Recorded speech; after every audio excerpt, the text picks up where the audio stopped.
জায়গায় আমি চাই আপনাদের সংসদে যাওয়ার আগে 2000 শহীদের কথা বিবেচনা করতে হবে, হাজার হাজার পঙ্গুত্ব বরণকারী ভাইদের কথা দেখতে হবে। এই তাজা রক্ত এই মাটিতে লেগে আছে। সুতরাং এই তাজা রক্তের সাথে বেইমানি করে গঠনের পর শাপলা গলিতে ভোট দেওয়ার কারণে এক মাকে ধর্ষণের অভিযোগ উঠেছে। দেশনায়ক তারেক রহমানের উদ্দেশ্যে আমাদের একটি বার্তা থাকবে, আপনি সরকারে যতদিন থাকবেন আপনার বার্তা থাকবে ফ্যাসিবাদ বিরোধী সকল রাজনৈতিক দলগুলোকে নিয়ে আমরা বাংলাদেশ পরিচালনা করব, কিন্তু বাংলাদেশ পরিচালনার ক্ষেত্রে আওয়ামী লীগকে এক বিন্দু আমরা স্পেস দিতে চাই না। অবাক হয়ে লক্ষ্য করলাম, যারা এতদিন গর্তে ছিল, যারা এতদিন একটি পোস্ট করার সাহস পায় না, সেই সকল সাংবাদিকরা গর্ত থেকে বের হয়ে শুভ সকাল বলে। আর এস ফাহিম চৌধুরী, যিনি এই আন্দোলনের সময় আওয়ামী লীগকে পৃষ্ঠপোষকতা দিয়ে বাংলাদেশের ছাত্র জনতার উপর আঘাত করেছে, এই ছাত্রলীগ যুবলীগদের পৃষ্ঠপোষকতা করেছে, আওয়ামী লীগ নেতাদের মনোরঞ্জন করেছে, তাকে নারী মদ সহ গ্রেফতার করা হয়েছিল, তাকে নারী মদ সহ পাওয়া গিয়েছিল। সেই ফাহিম জুলাইয়ের পরে পলাতক ছিল, কিন্তু গতকাল সে প্রকাশ্যে এসেছে।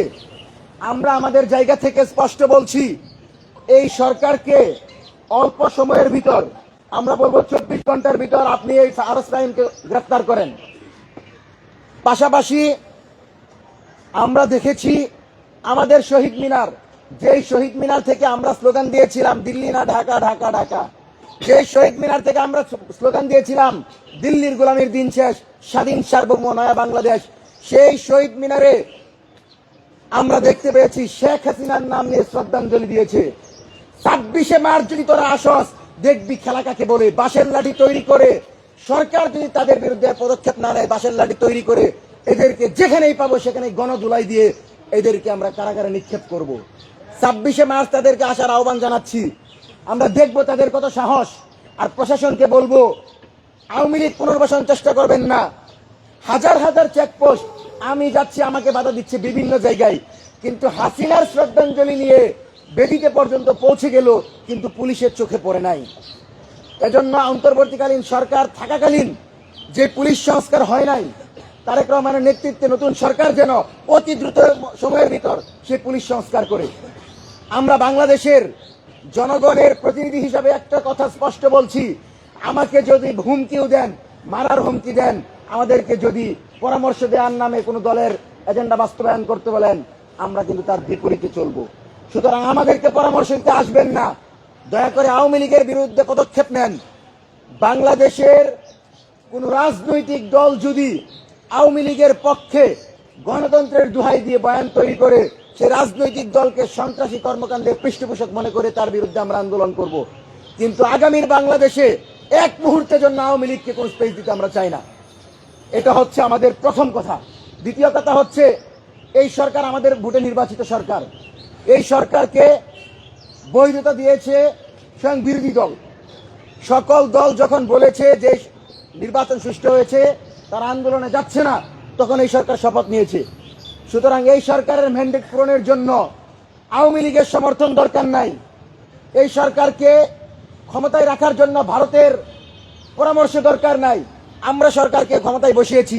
সুতরাং এই সরকারের উপদেষ্টা যদি সমঝোতার ভিত্তিতে চাঁদা নেওয়ার কথা বলে, তাহলে তাকে আমরা বলতে চাই, আপনি চাঁদাবাজি আর টেন্ডারবাজিকে সমর্থন করে 6 মাস সেই মন্ত্রী পরিষদে থাকতে পারবেন না। কারণ এই মন্ত্রী পরিষদ ততক্ষণ আমাদের বৈধতাই থাকবে যতক্ষণ এই মন্ত্রী পরিষদ মনে করবে যে আমরা জুলাইয়ের রক্তে দেওয়ার মাধ্যমে, আবু সাইদ ওয়াসিমের রক্তের মাধ্যমে, শাপলা পিলখানার দীর্ঘ আন্দোলনের মাধ্যমে আমরা ক্ষমতায় এসেছি। এই মন্ত্রী পরিষদের সুশীল উপদেষ্টারা যখন ইনসাফ ইনকিলাবের মতো শব্দগুলোকে নিয়ে কটাক্ষ করে, তাদেরকে বলে দিতে চাই, যখন জেল থেকে বের হয়ে কান্না করে বলছেন, আরে মাসুম বাচ্চাদের জন্য আমরা বের হইতে পারছি, সেই মাসুম বাচ্চাদেরকে উপেক্ষা করে আপনি ইনকিলাব জিন্দাবাদকে কটাক্ষ করেন, আপনি ইনসাফকে কটাক্ষ করেন। শহীদ প্রেসিডেন্ট জিয়াউর রহমান যে বললাম আমি, এখানে কি বিদেশি শব্দ নাই? এখানে কি আরবি শব্দ নাই?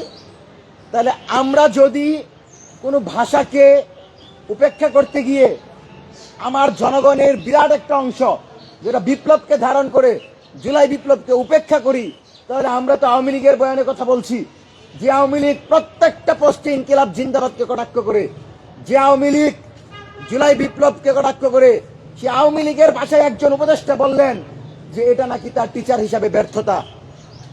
টিচার হিসাবে আপনি এই কারণে ব্যর্থ যে আপনি গোলামি স্লোগান আমাদেরকে শিক্ষা দিয়েছেন, আপনি মুজিববাদী স্লোগানকে সমর্থন দিচ্ছেন, আপনি ৭১-এর দোহাই দিয়ে বাংলাদেশে মুজিববাদকে ফ্যাসিবাদকে সমর্থন করছেন।